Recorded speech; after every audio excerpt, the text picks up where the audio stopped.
50 ឆ្នាំក្រោយតើពួកយើងកំពុងធ្វើអ្វីនៅ50 ឆ្នាំក្រោយគឺឆ្នាំ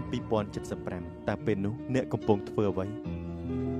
ប្រហែលអ្នកកើតចំនួន70កើតចំនួន80ទៅអស់ហើយឯអ្នកកើតចំនួន90ក៏នៅសល់មិនច្រើនដែរពួកយើងសុទ្ធតែខ្លាចជាធូលីដីក្នុងលំហអស់ហើយនៅ50 ឆ្នាំក្រោយព្រះអាទិត្យនៅតែរះឡើងបញ្ចេញរស្មីចែងចាំងដដែលបុប្ផាក៏នៅតែរះស្គុះស្គាយស្រស់បំព្រងដដែលនៅក្នុងលោកនេះអត់មានតែវត្តមានរបស់អ្នកប៉ុណ្ណោះក៏អត់មានវត្តមានរបស់ខ្ញុំដូចគ្នាទូរស័ព្ទទំនើបយ៉ាងណា Facebook TikTok របស់យើងគ្មានវត្តមានអាប់ដេតរបស់យើងទៀតឡើយនៅពេលដែលគិតដល់រឿងទាំងអស់នេះហើយតើអ្នកនៅប្រកាន់ច្រើនទៀតទេតើអ្នកនៅស្អប់គុំគួនទៀតទេនៅពេលដែលការគិតរបស់យើងមិនថាត់នៅខ្សែព្រៃកងតែមួយយើងត្រូវចេះគោរពគ្នា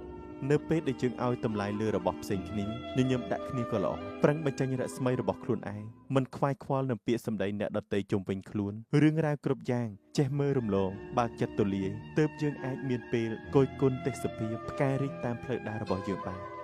សូមឲ្យតម្លៃអនាគតខាងមុខរបស់អ្នកពោពេញទៅដោយអារម្មណ៍ស្ងប់សុខមានសន្តិភាពផ្លូវចិត្តរស់នៅរីករាយស្រស់ស្រាយជារៀងរាល់ថ្ងៃ